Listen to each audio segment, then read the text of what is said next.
قابل صد احترام حضرات شائقین و شائقات سچا پیغام، السلام علیکم ورحمۃ اللہ وبرکاتہ۔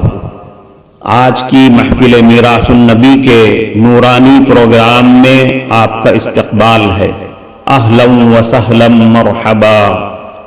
ہم آپ تمام حضرات و مستورات کا خیر مقدم کرتے ہیں۔ محترم حضرات و خواتین، تعلیم کا آغاز ہو رہا ہے۔ سب سے پہلے آداب تعلیم کا لحاظ کرتے ہوئے تعلیم کی طرف متوجہ ہو جائیں۔ پورے دھیان سے سننا، عمل کی نیت سے سننا اور تبلیغ کی نیت سے سننا، یعنی سنی ہوئی باتیں دوسروں تک پہنچانے کے جذبے سے سننا۔ چند خاص آداب تعلیم ہیں، امید ہے کہ آپ حضرات ان آداب کا ضرور خیال رکھیں گے۔ جزاکم اللہ۔ بسم اللہ الرحمن الرحیم۔ حضرت ابو موسیٰ رضی اللہ عنہ سے روایت ہے کہ حضور صلی اللہ علیہ وسلم نے ارشاد فرمایا کہ جو مسلمان قرآن شریف پڑھتا ہے اس کی مثال ترنج کی طرح ہے کہ اس کی خوشبو بھی عمدہ ہوتی ہے اور مزہ بھی لذیذ ہوتا ہے، اور جو مومن قرآن شریف نہ پڑھے اس کی مثال کھجور کی طرح ہے کہ خوشبو کچھ بھی نہیں مگر مزہ شیریں ہوتا ہے، اور جو منافق قرآن شریف نہیں پڑھتا اس کی مثال حنظل کے پھل کی طرح ہے کہ مزہ کڑوا اور خوشبو کچھ بھی نہیں، اور جو منافق قرآن شریف پڑھتا ہے اس کی مثال خوشبودار پھول کی طرح ہے، خوشبو عمدہ اور مزہ کڑوا ہے۔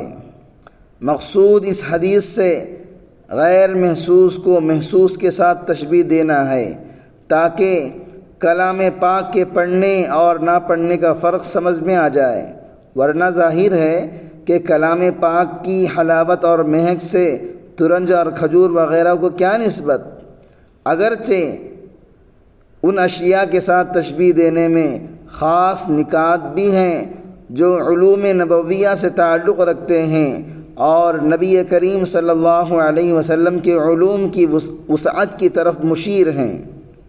مثلا ترنج کو لے لیجئے کہ منہ میں خوشبو پیدا کرتا ہے، معدے کو صاف کرتا ہے، ہضم میں قوت دیتا ہے وغیرہ وغیرہ۔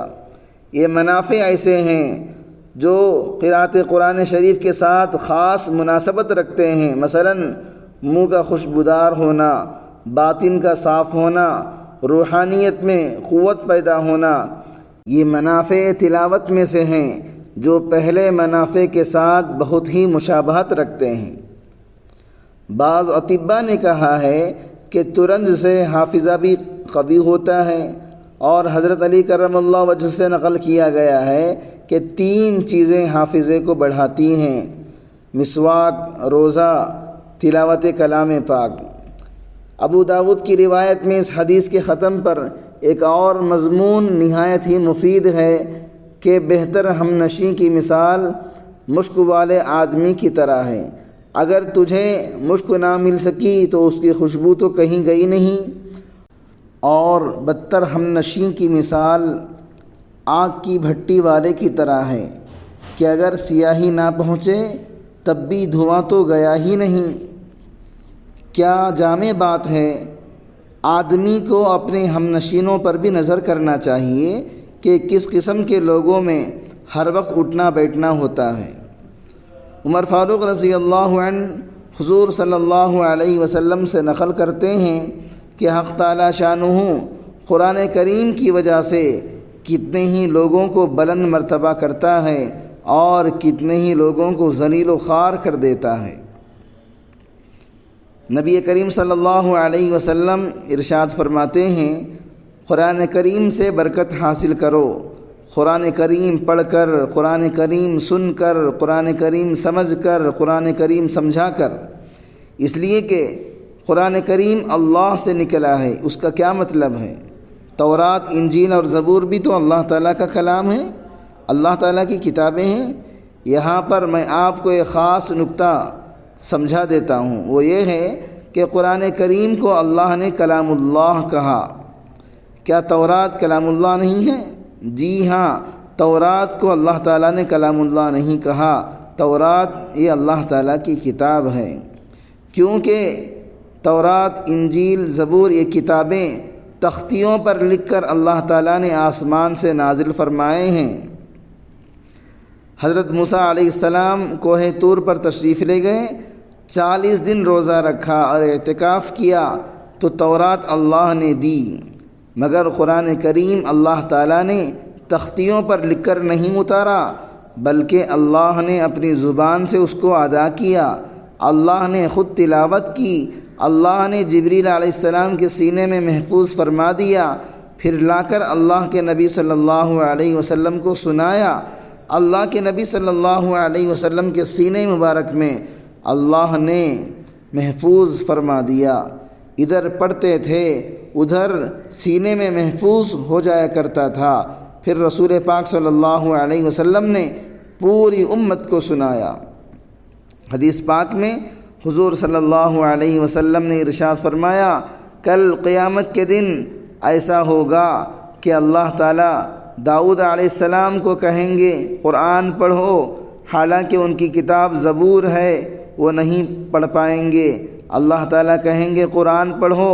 حضرت داؤد علیہ السلام کی آواز اتنی دلکش تھی کہ جب وہ اپنی کتاب پڑھتے تھے تو پرندے آ کر ان کے اطراف جمع ہو جایا کرتے تھے۔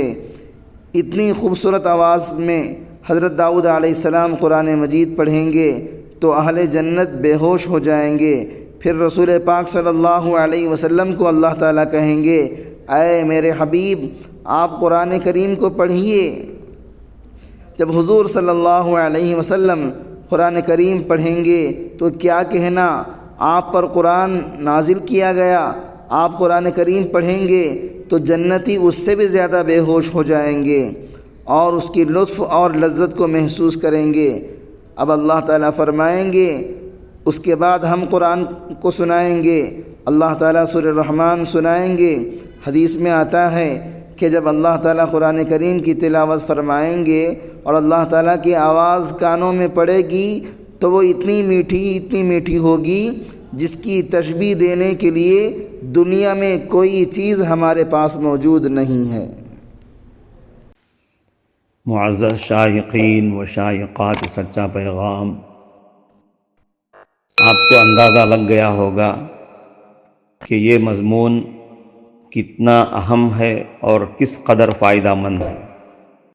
کم سے کم درجے میں سوشل میڈیا کے ذریعے سے بھی ہم اس کو زیادہ سے زیادہ شیئر کریں گے تو دعوت کے فریضے کی کوششوں میں ہم بھی اپنا کچھ حصہ ڈالنے والے بن سکتے ہیں۔ لہٰذا زیادہ سے زیادہ اس کو عام کریں تاکہ پوری دنیا کے ہندوؤں کی غلط فہمی دور ہو جائے اور انہیں یہ زمینی حقیقت معلوم ہو جائے اور وہ اپنے اصل مذہبی لیڈر پیغمبر آخر الزماں حضرت محمد الرسول اللہ صلی اللہ علیہ وسلم کو ماننے پر مجبور ہو جائیں اور کلمہ پڑھ کر آپ کے ساتھ ساتھ وہ بھی جنت میں جانے والے بن جائیں۔